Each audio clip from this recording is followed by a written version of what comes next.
اس video میں ہم بات کریں گے کن امپورٹنٹ ڈیز میں ہم لوگ انٹر ہونے والے ہیں، قرآن و حدیث میں ان دنوں کے بارے میں کیا کیا ورچوز بیان کیے گئے ہیں، اور کیا کیا ایسے بھی 2 دن ہیں جن کے روزے رکھنے سے پچھلے 3 سال گناہ معاف ہو جاتے ہیں کہ اللہ تعالیٰ نے وقت کو پیدا کیا اور مختلف مہینوں کو مختلف فضیلت دی، مختلف دنوں اور راتوں کو مختلف دنوں اور راتوں میں فضیلت دی، تاکہ ہم ایک نئی موٹیویشن کے ساتھ، ایک نئی انتھوزیازم کے ساتھ اپنی زندگی میں عبادات کی لذت کو دوبارہ پا سکیں اور اپنے رب کو راضی کر سکیں اور اپنی اصل زندگی کے لیے کچھ آگے بھیج سکیں۔ اور جو لوگ لیگ کر رہے تھے اور ڈی موٹیویٹڈ تھے، ان کو نئی موٹیویشن ملے کہ وہ کچھ مزید کرنے کی جستجو رکھیں اور اصل زندگی کے لیے کچھ بھیج سکیں، کیونکہ اصل زندگی کے بارے میں انسان کیا کہے گا؟ یقول یا لیتنی قدمت لی حیاتی، ہائے کاش میں اپنی زندگی کے لیے کچھ بھیج دیتا۔ اس زندگی کی تو وہ زندگی سمجھ رہا ہی نہیں ہوگا، اصل آخرت کی زندگی کو وہ کہہ رہا ہوگا کہ یہ اصل زندگی ہے۔ قرآن کی جو آخری آیت نازل ہوئی نا قرآن میں، وہ یہ نہیں تھے کہ الیوم اکملت لکم دینکم، نہیں، بلکہ یہ والی آیت تھی جس میں اللہ تعالیٰ فرماتے ہیں اعوذ باللہ من الشیطان الرجیم، یا ایھا الذین آمنوا اتقوا اللہ ولتنظر نفس ما قدمت لغد، اے لوگو جو ایمان لائے ہو اللہ کا تقوی اختیار کرو اور دیکھ لو کہ تم نے کل کے لیے کیا بھیجا ہے۔ تو یہ جو مہینے رمضان کا مہینہ آتا ہے، ابھی جو کچھ بہترین ایام ہماری زندگی میں آنے لگے ہیں، یہ اس لیے ہیں کہ ہم واقعتاً اپنے کل کے لیے کچھ بھیج سکیں۔ لیکن انفارچونیٹلی اکثر مسلمان زیادہ عمل کیوں نہیں کر سکتے؟ کیونکہ نمبر 1 از ان کو اس کی فضیلت کا پتہ نہیں ہوتا، اور سیکنڈلی ان کو پتہ ہی نہیں ہوتا کہ کون سا مہینہ انٹر ہونے لگا ہے، اور وہ تو بس ایک دے گو ود دا فلو۔ اگر میں آپ سے سوال کروں کہ کون سا سب سے بہترین مہینہ ہے جس میں اللہ سبحانہ و تعالیٰ کو روزے رکھنا سب سے پسند ہے رمضان کے بعد، تو ہم کنفیوز ہو جائیں گے شاید۔ کچھ لوگ کہیں گے شاید شعبان کا مہینہ، کیونکہ رمضان سے پہلے آتا ہے، رسول اللہ صلی اللہ علیہ وسلم اکثر اس میں روزے رکھا کرتے تھے کثرت کے ساتھ۔ کچھ کہیں گے شاید شوال کا مہینہ، کیونکہ اس میں آتا ہے کہ جو شخص شوال کے 6 روزے رکھے گا آفٹر رمضان، اس کو پورے سال کے روزے رکھنے کا ثواب ملے گا۔ لیکن the right answer is it is شہر اللہ محرم، اللہ سبحانہ و تعالیٰ کا جو مہینہ ہے محرم، اس میں اللہ تعالیٰ کو رمضان کے بعد سب سے بہترین اور سب سے پسندیدہ ہے کہ لوگ اس میں روزے رکھیں۔ تو رمضان میں تو ایک ماحول ہوتا ہے، ایک انوائرمنٹ ہوتا ہے، لوگ تراویح پڑھے ہوتے ہیں، لوگ سحری افطاری کے لیے تیاری کر رہے ہوتے ہیں، مسجد میں رش بھر جاتا ہے۔ لیکن ذوالحجہ کے جو پہلے 10 دن ہیں، اس میں صرف وہ لوگ ہی اسٹرائیو کرتے ہیں، those who really want to shine out, those who are motivated, جو واقعتاً اپنی اگلی زندگی کے لیے کچھ انویسٹمنٹس کرنا چاہتے ہیں اور اپنی اصل زندگی کو سیکیور کرنا چاہتے ہیں۔ And this is the time which makes the difference, کیونکہ رمضان میں تو ہر بندہ ہی کوشش کر رہا ہوتا ہے، لیکن ذوالحجہ کے پہلے 10 دنوں میں بہت کم لوگ ہیں اور تھوڑے لوگ ہیں جو کوشش کر رہے ہوتے ہیں۔ ان کے بارے میں کیا آتا ہے قرآن و حدیث میں؟ اللہ سبحانہ وتعالیٰ فرماتے ہیں اعوذ باللہ من الشیطان الرجیم، والفجر ولیال عشر والشفع والوتر واللیل اذا یسر، اور فجر کی قسم اور ولیال عشر، اور 10 راتوں کی قسم۔ جمہور علماء کہتے ہیں کہ یہ جو 10 راتیں ہیں جن کی اللہ تعالیٰ قسم اٹھا رہے ہیں، ان کی امپورٹنس اور ان کی گرینڈیوسٹی کی وجہ سے، وہ ذوالحجہ کی 10 راتیں ہیں۔ اور یہاں پہ راتوں کا ذکر کیوں ہے؟ کیونکہ اللہ سبحانہ تعالیٰ کبھی اپنے کلام میں راتوں اور دنوں کو انٹرچینج کرتے رہتے ہیں۔ جیسے زکریا علیہ السلام کی ایگزامپل میں دیکھ لیں، ایک جگہ پہ آتا ہے 3 دن کا روزہ رکھو، اور دوسری جگہ پہ 3 راتوں کا روزہ رکھو۔ سو یہ ایلیکوینس میں شامل ہوتا ہے۔ سو اکثر علماء جمہور یہی کہتے ہیں کہ یہ 10 راتیں ہیں وہ ولیال عشر، وہ ذوالحجہ کی 10 راتیں ہیں جن کے بارے میں اللہ تعالیٰ قسم کھا رہے ہیں، والشفع والوتر واللیل اذا یسر۔ نا سبحان اللہ، یہ جو قسمیں ہیں نا، ہم دیکھیں کہ کتنی امپورٹنس ہے اور سیکوینس کیسے ہے ان قسموں کا۔ والفجر، اللہ تعالیٰ قسم کھا رہے ہیں فجر کی، which is best part of the day، which is best part of the day، which is the، اللہ کے میں کیا فرمایا؟ اللہم اجل بارک لامتی فی بکورہا، یا اللہ میری امت کے لیے برکت ڈال دے فجر کے وقت میں، صبح کے وقت میں۔ تو this is best part of the day. بلکہ کچھ علماء تو یہ بیان بھی کرتے ہیں کہ یہ جو والفجر ہے نا ود الف لام، یہ یوم العرفہ کی فجر کی قسم کھا رہے ہیں اللہ تعالیٰ۔ یہ کوئی جنرل قسم نہیں ہے، بلکہ یوم العرفہ کی فجر کی جو قسم ہے اللہ تعالیٰ وہ کھا رہے ہیں۔ ولیال عشر، اور بہترین 10 راتوں کی قسم کھا رہے ہیں۔ سو پہلی قسم کھائی best part of the day کی، دوسری قسم کھائی best days of the year کی، اور تیسری قسم کھائی والشفع والوتر، and by the odd and by the even، اللہ تعالیٰ best days in these 10 days کی قسم کھا رہے ہیں، which is the 9th and the 10th of حج، یوم العرفہ and یوم النحر، عید کا دن اور عرفہ کا دن، اللہ اکبر۔ اور پھر فرمایا واللیل اذا یسر، اور اللہ تعالیٰ یہاں پہ رات کے بہترین حصے کی قسم کھا رہے ہیں، which is the 3rd part of the night. اور پھر فرمایا حل فی ذلک قسم لذی حجر، یہ جو قسمیں ہیں نا یہ صاحب العلم والفضل کے لیے بہت بڑی بڑی قسمیں ہیں، یہ ان لوگوں کے لیے قسمیں ہیں جو کہ they possess intellect and knowledge. تو قرآن میں تو ان 10 ایام کے بارے میں آ گیا. حدیث میں کیا آتا ہے؟ عبداللہ ابن عباس رضی اللہ تعالیٰ عنہ فرماتے ہیں کہ اللہ کے نبی صلی اللہ علیہ وسلم فرمایا there are no days in which righteous deeds are more beloved to Allah subhanahu wa ta'ala than these days.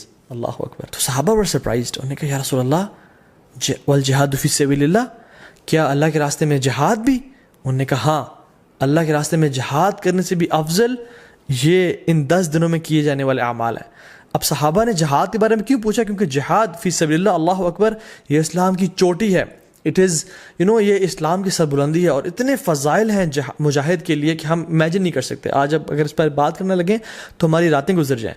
لیکن صحابہ اور سرپرائز کہ جہاد سے بھی زیادہ؟ انہوں نے کہا جی جہاد سے بھی زیادہ. لیکن ایک ایکسیپشن دی کہ جو مجاہد، جو شخص جو اسٹرائیو کرنے والا ہے، وہ اپنے مال اور اپنے نفس کے ساتھ جائے اور اپنے تمام مال کو بھی لگا دے اور اپنی جان کو بھی قربان کر دے اور کسی کے ساتھ نہ لوٹے، تو اس سے بہتر کوئی نہیں ہو سکتا. لیکن اس کے بعد جو اللہ تعالیٰ کو بہترین اعمال ہیں، پسند ہیں، وہ کون سے ہیں؟ جو ان 10 دنوں میں کیے جاتے ہیں. عبداللہ بن عباس نے یہ روایت کو نقل کیا. اب ان کا کیا رد عمل تھا، ان کا کیا ایٹیٹیوڈ تھا ان 10 دنوں کے حوالے سے؟ سلف صالحین فرماتے ہیں کہ عبداللہ بن عباس 10 دنوں میں بالکل غائب ہو جایا کرتے تھے. یو کی ناٹ فائنڈ عبداللہ ابن عباس ان اسٹریٹس اینڈ مارکیٹ پلیسز. وہ اپنے آپ کو ڈیڈیکیٹ کر لیتے ٹو صلاح، ذکر، عبادات، تحلیل و تکبیر و تحمید اور تمام نیک اعمال کے لیے. ایک اور حدیث میں آتا ہے اللہ کے فرمایا کہ there are no days in which righteous deeds are more beloved to Allah subhanahu wa ta'ala than in these 10 days, so recite a great deal of تحلیل و تکبیر و تحمید. تو کثرت کے ساتھ تم ان دنوں میں کیا کرو؟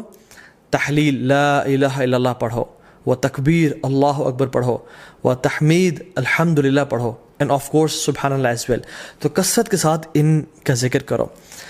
ان دنوں کی امپورٹنس کیوں ہے؟ سم آف دا علماء سے کہ اللہ سبحانہ تعالیٰ نے عرفہ کے دن الیوم اکملت لکم دینکم واتممت علیکم نعمتی ورضیت لکم الاسلام دینا، عرفہ کے دن اسلام کو کمپلیٹ کیا اور مکمل کیا. اور ان 10 دنوں میں اللہ اکبر تمام اسلام کے ارکان اکٹھے ہو جاتے ہیں.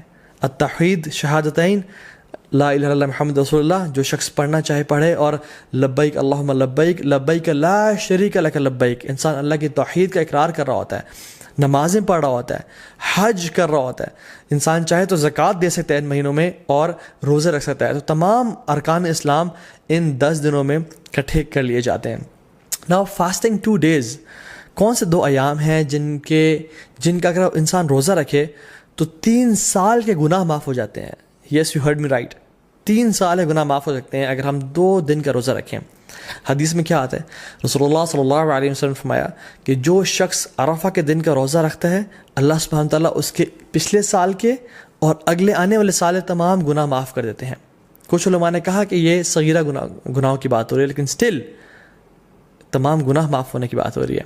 اور یوم عاشورہ جو کہ محرم میں ہے، 10 محرم، جو شخص یوم عاشورہ کا روزہ رکھتا ہے اللہ تعالیٰ اس کے پچھلے 1 سال کے گناہ معاف کر دیتے ہیں. تو میں آپ کو ایگزامپل دیتا ہوں. اگر ابھی 1441 چل رہا ہے تو جو شخص عرفہ کا روزہ رکھے گا اس کے 1440 کے گناہ اور 1442 کے گناہ معاف ہو جائیں گے.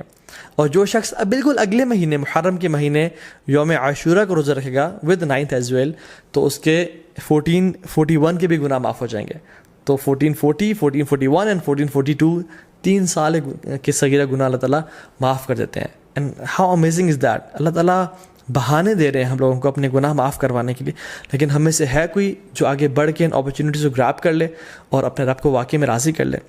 حنیدہ بن خالد اپنی وائف سے فرماتے ہیں، اور ان کی وائف نے ام المؤمنین سے یہ روایت کی کہ اللہ کے نبی صلی اللہ علیہ وسلم صرف عرفہ کے دن کا روزہ نہیں رکھتے تھے بلکہ تمام 9 دنوں کا روزہ رکھا کرتے تھے. اور ان 9 دنوں کے علاوہ یوم عاشورہ کا دن جو کہ محرم میں ہے، 3 days of each month جو کہ ایام البیض بولتے ہیں، which is the white days. why? because 13، 14، 15 کے یہ ایام ہے جس میں جو سن ہے جو مون ہے وہ اپنے فل اپنے پینیکل پہ ہوتا ہے. اٹ از وائٹ اور راتیں بھی روشنی کی طرح ہوتی ہیں. So it is the white days which ایام بیض. ان کے روزہ رکھا کرتے تھے اور منڈیز اور تھرسڈے کے روزہ رکھا کرتے تھے. سو آئی ریپیٹ، اللہ کے نبی صلی اللہ علیہ وسلم first 9 days of Zulhijjah, Ashura, and the 3 days of each month, which is Ayyam Beez, 13th, 14th, 15th of every month, اور منڈیز اور تھرسڈیز کا روزہ رکھا کرتے ہیں. کیونکہ اللہ کے نبی صلی اللہ علیہ وسلم نے فرمایا کہ منڈیز کو اور تھرسڈیز کو اعمال اللہ تعالیٰ کے پاس کے سامنے پیش کیے جاتے ہیں. تو میں چاہتا ہوں کہ میرے اعمال اس حالت میں پیش کیے جائیں کہ میں روزے کی حالت میں ہوں. اور پھر ایک اور روایت میں آتا ہے کہ منڈے کو رسول اللہ صلی اللہ علیہ وسلم کی ولادت ہوئی تھی، پیدائش ہوئی تھی، تو وہ اس خوشی میں بھی روزہ رکھتے تھے. حضرت عائشہ فرماتی ہیں کہ ایک اور حدیث میں آتا ہے کہ اللہ کے نبی صلی اللہ علیہ وسلم پہلے 9 دن کا روزہ نہیں رکھا کرتے تھے. Now the scholars reconcile between these two hadiths کہ کبھی کچھ سال رکھ لیا کرتے تھے اور کچھ سال چھوڑ دیا کرتے تھے. تو ہمارے لیے یہ ہے کہ ہم چاہیں تو رکھ سکتے ہیں. جو شخص آگے بڑھنا چاہتا ہے وہ ان دنوں میں روزے رکھے جا سکتے ہیں، کیونکہ رسول اللہ صلی اللہ علیہ وسلم کی پیاری سنت سے یہ روزے ثابت ہیں. یوم العرفہ کیوں اتنا امپورٹنٹ ہے؟ اللہ تعالیٰ یوم العرفہ کے بارے میں فرماتے ہیں سورہ بروج میں، وَشَاهِدٍ وَمَشْهُودٍ and by the witnessing day and the witnessed day. تو جو وٹنسڈ ڈے ہے نا یوم العرفہ، مشہود، یہ یوم العرفہ کے بارے میں اللہ تعالیٰ فرما رہا ہے. کیونکہ رسول اللہ صلی اللہ علیہ وسلم کی حدیث میں آتا ہے کہ شاہد فرائیڈے کا دن ہے، وہ مشہود یہ کون سا دن ہے؟ یوم العرفہ کا دن ہے. اللہ سبحانہ تعالیٰ اس دن جہنم سے اتنے زیادہ لوگ آزاد کرتے ہیں کہ کسی اور دن جہنم سے لوگ آزاد نہیں کرتے. He frees many people from the fire.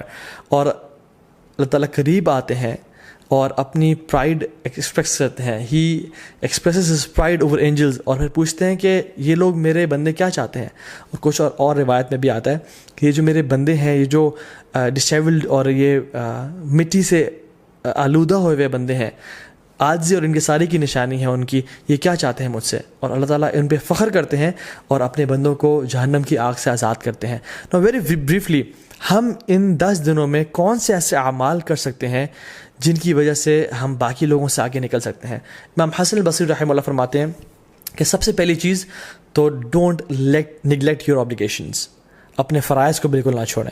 جو شخص آج تک اپنی نمازوں میں اپنے فرائض میں کوتاہی کر رہا تھا تو اس کے لیے بہت بڑی اپرچونیٹی ہے کہ وہ ان 10 دنوں میں آگے نکل جائے اور اپنے فرائض سے عمل کرنا شروع کر دے. دوسری چیز جو ہم کر سکتے ہیں، وچ از دا فرسٹ تھنگ آئی ول کوٹ، کہ حج. جو شخص حج کی استطاعت رکھتا ہے اس کے لیے بہت بڑی اپرچونیٹی ہے، کیونکہ حج باقی سال کے مہینوں میں نہیں کیا جا سکتا. اللہ کے نے فرمایا این ایکسیپٹیڈ حج برنگز نو لیس ریوارڈ دین پیراڈائز. اللہ اکبر. کہ ایک مقبول حج کا اجر کتنا ہے؟ جنت، اس کے علاوہ اور کوئی اجر نہیں ہے. مطلب ہی ول بی گرانٹیڈ جنہ اگر اس کا حج مقبول ہو جاتا ہے. So it's a great reward. بڑھاپے میں حج کوشش کریں نہ کریں، جوانی میں کر لیں، اور ابھی ٹائم ہے اور پیسہ ہے تو تاکہ اس عبادت کو آپ انجوائے کریں ان شاء اللہ تعالیٰ. دوسری چیز قربانی، وچ از دا سیکریفائس.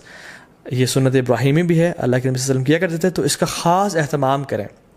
یہ مت سوچیں کہ نہیں ہم قربانی نہیں کرتے، چلیں ہم کچھ اور کام کر لیتے ہیں، بلکہ یہ ایک غلط سوچ ہے. لوگ کیا کرتے ہیں انفارچونیٹلی آج کل کہ یار قربانی سے بہتر ہے کسی غریب کی مدد کر دو یا کسی کے گھر میں کولر لگوا دو. تو آپ کو یہ اس نیکی کا خیال باقی پورے سال نہیں آیا. اس قربانی کے ریپلیسمنٹ ہی آپ نے کرنا ہے، جو کہ سنت ابراہیمی ہے. اگر ایک انسان واقعی میں سنسیئر ہے اپنے ساتھ تو وہ ہر مہینے صرف 1000 روپیز سیو کرے اپنے لیے، تو وہ سال کے اینڈ میں ان ایام میں ایک حصہ ڈال سکتا ہے، قربانی کر سکتا ہے. ہمیں تب تو خیال نہیں آتا غریب کے گھر میں کولر لگوانے کا یا لوگوں کی خدمت کرنے کا، جب ہم ریسٹورینٹس میں 5-5 ہزار کی یا لیوش بفیز کھا رہے ہوتے ہیں. لیکن why do we want to replace قربانی ود اینی گڈ ڈیڈ؟ دونوں کریں انشاءاللہ. اور باقی 11 مہینوں میں یہ اپرچونیٹی بھی ہے کہ ہم غریبوں کی مدد کر سکیں. سو قربانی لازمی کریں اور اسے خاص اہتمام